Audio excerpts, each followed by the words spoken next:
Karena apa? Jujur sejujur-jujurnya itu ada di bulan Ramadan. Dia dengan dirinya saja jujur. Di kamar mandi dia tidak sambil minum, ya. Di kamar dia tidak sambil makan. Dia tidak makan, tidak minum. Padahal makan minum halal. Tapi ketika bulan puasa, dia haramkan dirinya untuk memakan makanan yang halal dan minuman-minuman yang halal ketika di bulan puasa. Jadi ketika masuk bulan puasa itu, dia jujur pada dirinya. Kalau dirinya saja tidak dibohongi, dirinya saja tidak dikhianati, lalu bagaimana bisa berdusta kepada orang lain? Bagaimana dia mengkhianati orang lain?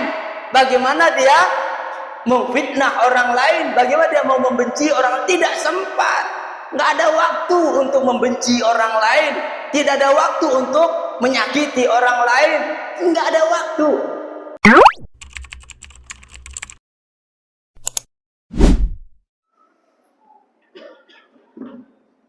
Assalamualaikum warahmatullahi wabarakatuh.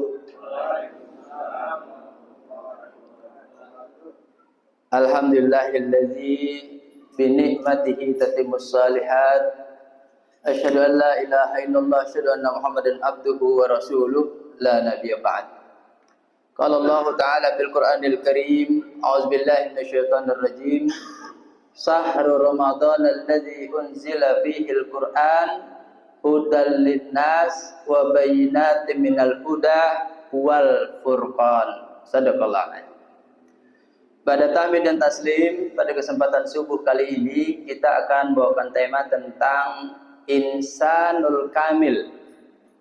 Jadi masyarakat madani, masyarakat yang sempurna, excellent, pribadi-pribadi yang unggul. Kita mereview yang beberapa hari yang silam waktu saat tarawih, bahwa manusia itu punya 3 dimensi. 1 dimensi jasadiah, 2 dimensi al-hayah, 3 dimensi ruhiyah. Jasadiahnya tentu kulu min thayyibati ma razaqnakum halalan thayyiban. Jadi makan, minum yang halal lagi baik. Kemudian yang kedua al-hayah. Al-hayah itu nyawanya. Nyawanya ada 3 unsur. Pertama, nafas, disebut dengan hawa nafsu. Nafsul lawamah, nafsul ammarah, nafsul mutmainnah. Jadi dikendalikan nafsunya, hawa nafsunya dikendalikan. Nafsu makan, nafsu minum, nafsu birahi, nafsu berkuasa. Nah, ini yang bahaya, nafsu berkuasa. Yang sampai dibilang pagar laut dipasang dan dicabut, tapi konon tidak ada yang masang. Tanya siapa yang nggak ada yang ngaku, ya nggak? Masyaallah muslimin rahimakumullah. Kemudian nafasnya dikendalikan. Bagaimana cara mengendalikan nafsunya? Dengan cara yang kedua, al-akal. Tidak zannul hawa, bukan persangkaan hawa nafsu, tapi dengan bidalailil kitab was sunnah, dengan Al-Qur'an dan sunnah. Akalnya berfungsi, kacamatanya Al-Quran dan Sunnah. Kata Ali bin Abi Thalib karramallahu wajhah, al-amalu bitanzil, beramal dengan wahyu. Nah, kemudian yang ketiga, al-hayah yang ketiga adalah qalb, al-qalbu. Bahkan di Majmu' Fatawa dikatakan al-qalbu muajjih mu'attil lil a'malil jawarihiyah. Hati adalah perancang perencana suatu amalan-amalan yang nyata. Inna fil jasadil mudghah ija soluhat kulluh, ija fasadat kulluh. Ala wahyal qalb, dialah hati. Hati ibarat cermin, dia harus bersih. Kalau hatinya bersih, qalbnya bersih, maka tidak mudah tersinggung. Ujub, iri, dengki, hasad, hasud, sum'ah, riya. Nah, ini bagian dari penyakit qalb, penyakit hati. Sombong. Apa itu sombong? Congkak. Apa itu congkak? Bangga diri. Apa itu bangga diri? Sum'ah, merasa hebat, merasa kuat, merasa lebih. Nah, dengan kesombongan itu dikatakan rumusnya apa? Batarul haq wa ghamtun nas. Sombong adalah menolak kebenaran dan meremehkan manusia. Kalau lu mau kenal gua, lu lihat ini. Lu kalau mau tahu gua, nih lihat gua. Gitu. Itu namanya apa?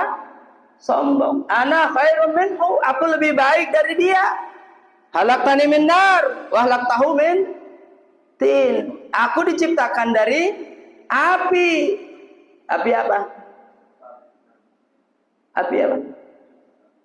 Oh, aku diciptakan dari api. Sedangkan dia, Adam, diciptakan dari tanah. Tanah apa? Tanah apa? Diciptakan dari tanah apa? Tanah sengketa. Tanah longsor.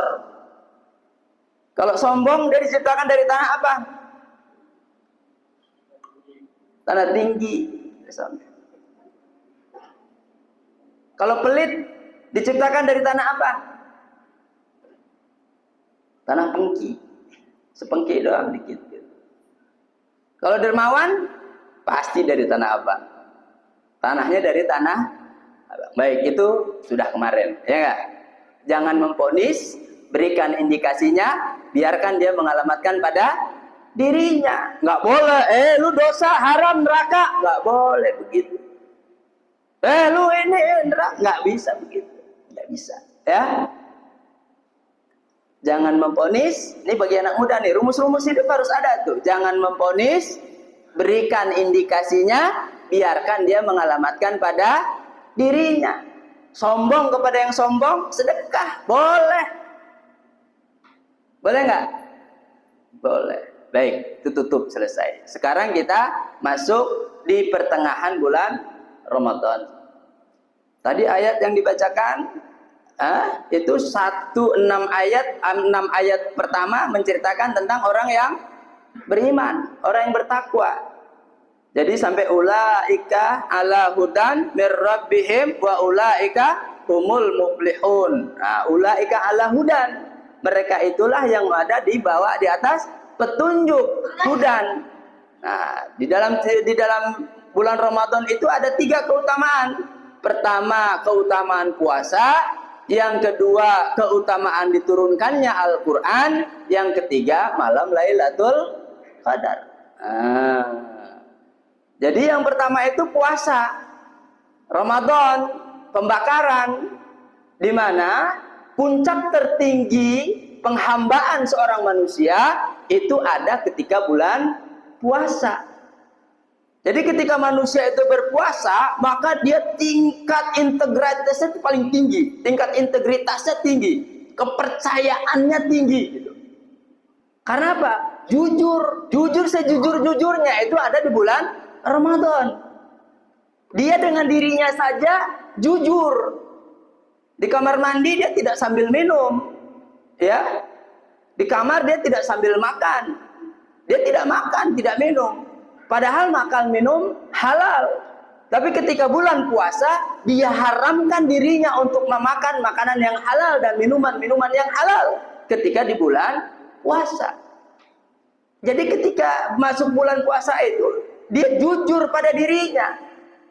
Kalau dirinya saja tidak dibohongi, dirinya saja tidak dikhianati, lalu bagaimana bisa berdusta kepada orang lain? Bagaimana dia mengkhianati orang lain? Bagaimana dia memfitnah orang lain? Bagaimana dia mau membenci orang lain? Tidak sempat. Nggak ada waktu untuk membenci orang lain. Tidak ada waktu untuk menyakiti orang lain. Nggak ada waktu. Perkara orang lain tersinggung itu lain cerita, ya kan? Betul gak? Kan setiap ceramah saya bilang, di akhir ceramah kalau ada yang tersinggung, alhamdulillah, berarti masih hidup. Kalau tidak ada yang tersinggung, berarti mati. Apanya yang mati? Fi qulubihim maradun fazadahumullaha marad. Dalam hatinya ada penyakit. Jadi ketika ada kebenaran, hatinya kecewa, hatinya sakit, hatinya luka. Seakan-akan ada yang tusuk-tusuk hatinya. Ini yang disebut dengan penyakit hati. Cuma dua ayat aja tuh. Ya, innal ladzina kafaru sawaun alaihim a anzartahum am lam tunzirhum la yu'minun. Khatamallahu ala qulubihim wa ala samihim wa ala absarihim gisawatun walahum, tersiksa dia. Tuh, dua ayat saja orang kafir.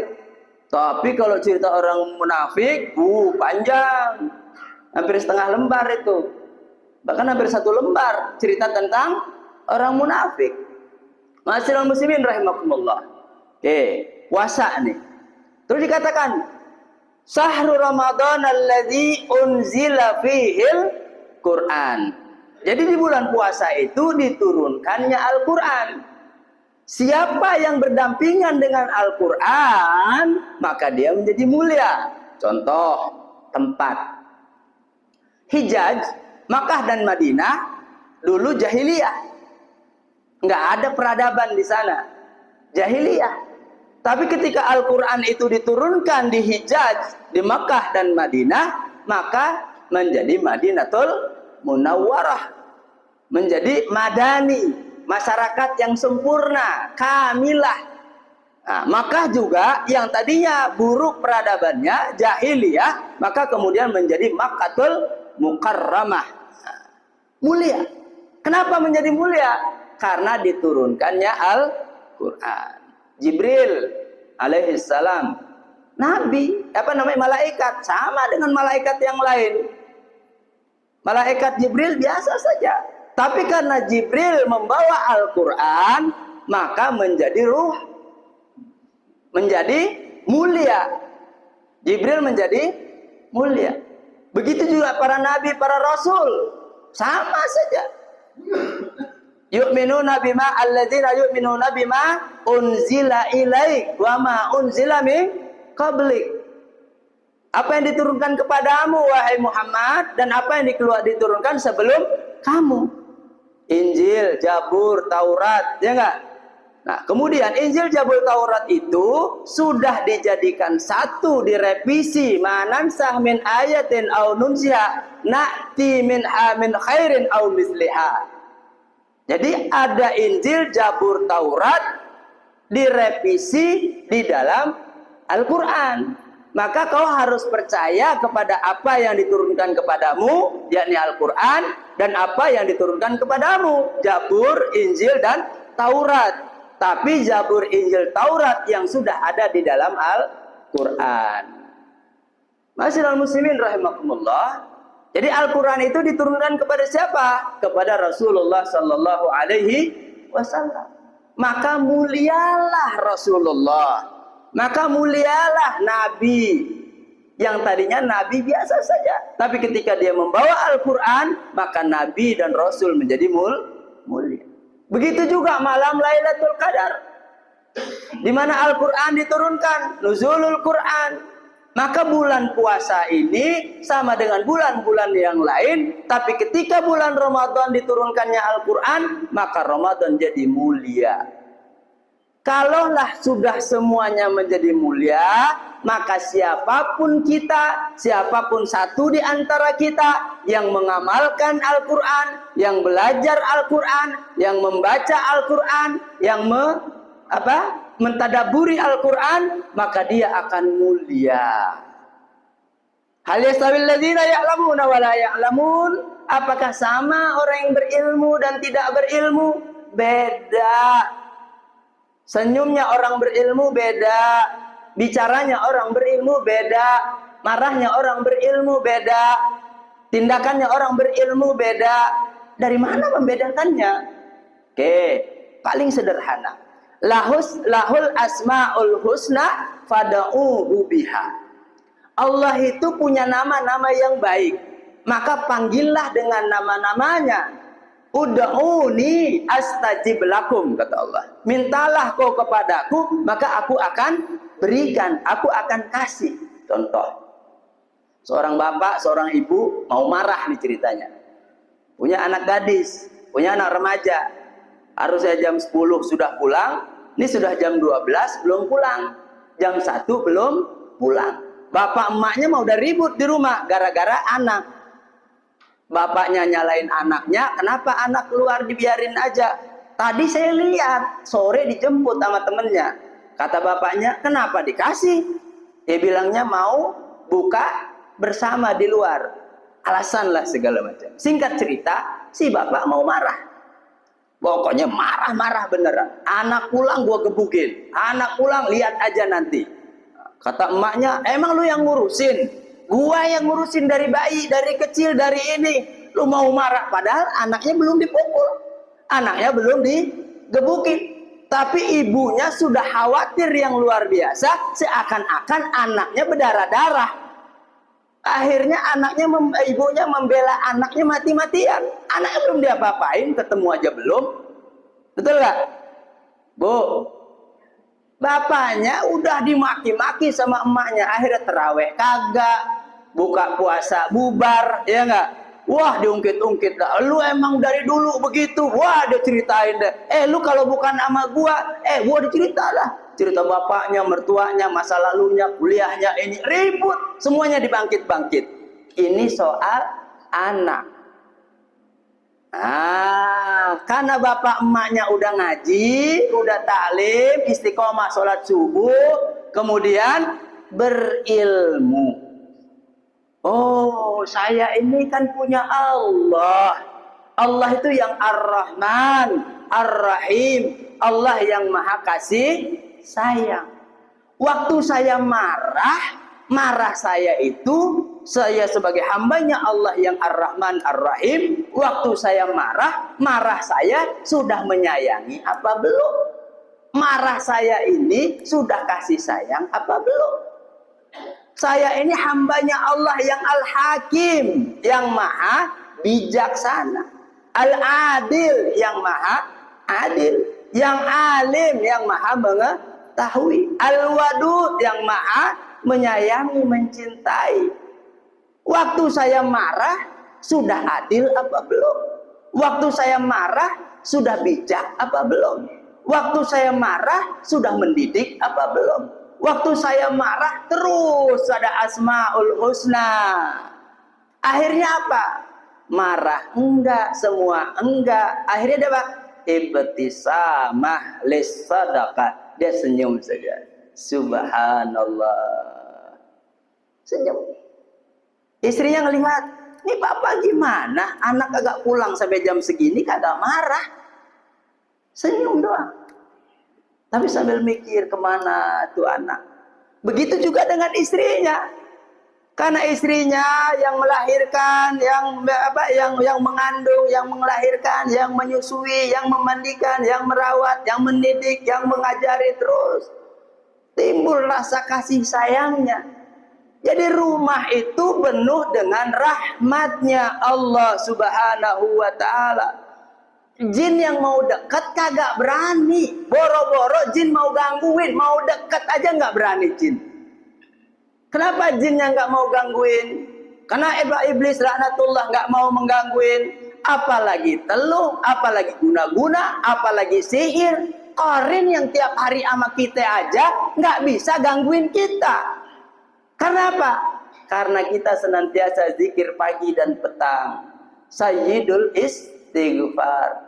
Allahumma anta rabbi la ilaha illa anta khalaqtani wa ana abduka wa ana ala ahdika wa wa'dika mastata'tu abu ulaka binikmatika alayya wa abu ulaka bizambi faghfirli fa innaka la yaghfiruz dzunuba illa anta.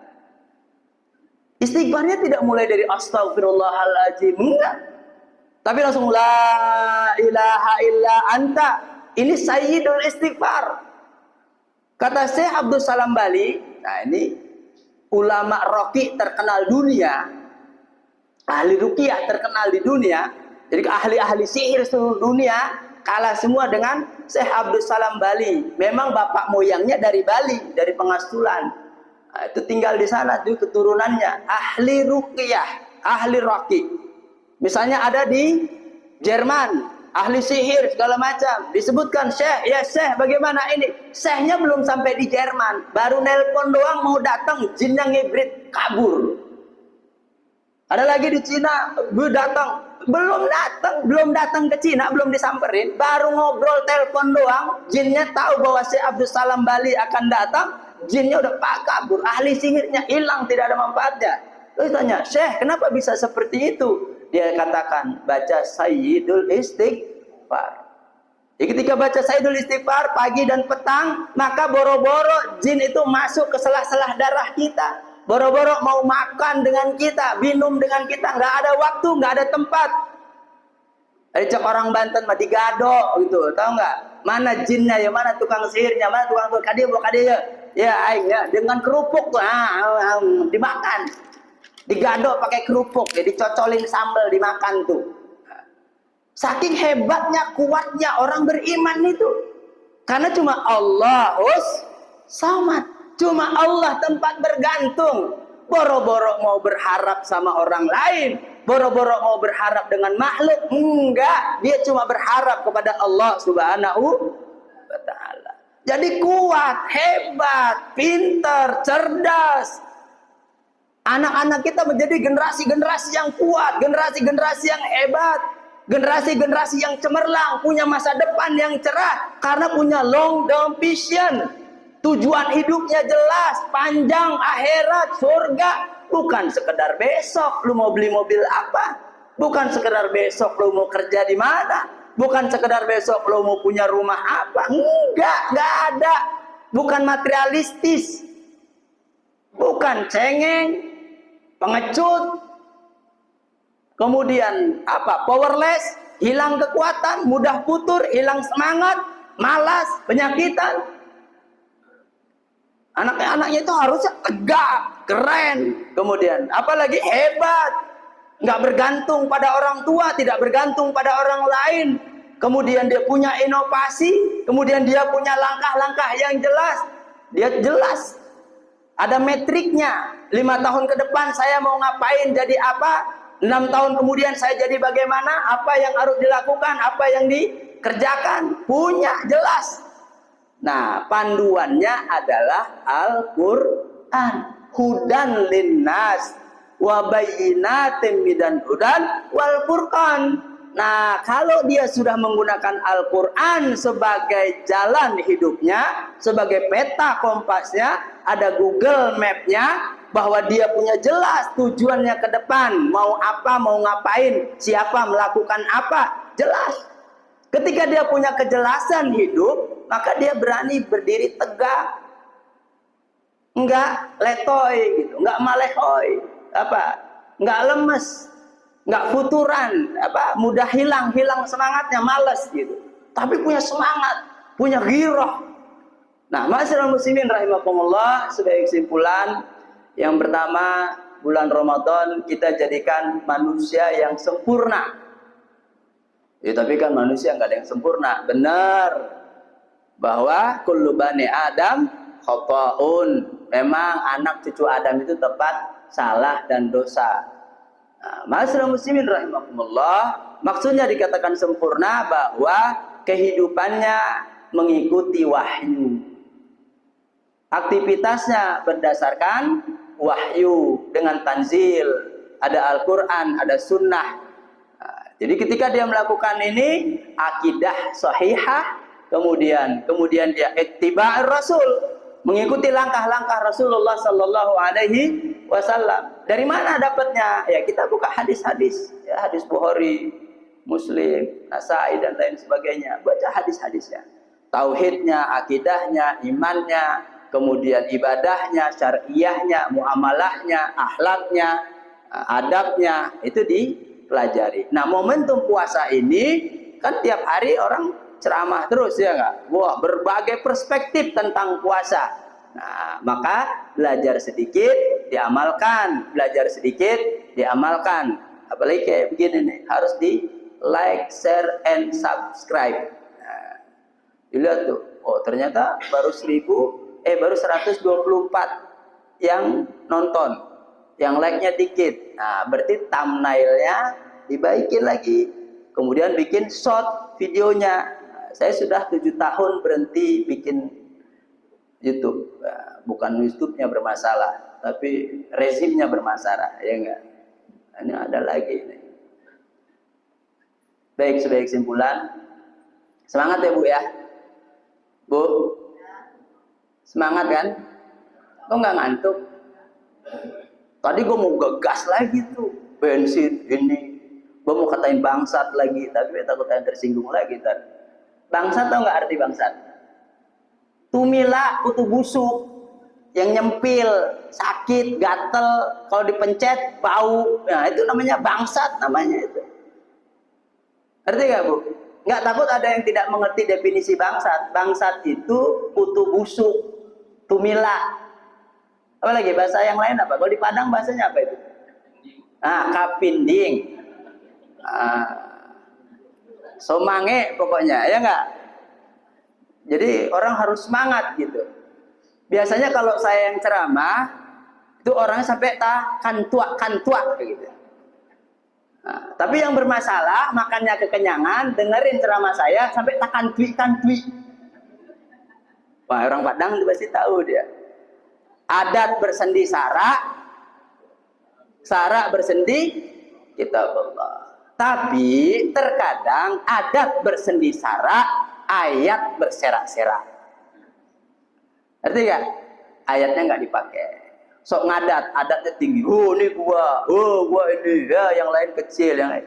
Ya, baik. Momentum puasa, tetap bahagia, tetap ceria, tetap gembira, lapangkan dada, lebarkan peta pikiran, positive thinking, tetap semangat. Insya Allah kita menjadi la'allakum tattaqun. Subhanakallah bihamdika asyhadu an la ilaha illa anta astaghfiruka wa atubu ilaik. Assalamualaikum warahmatullahi wabarakatuh.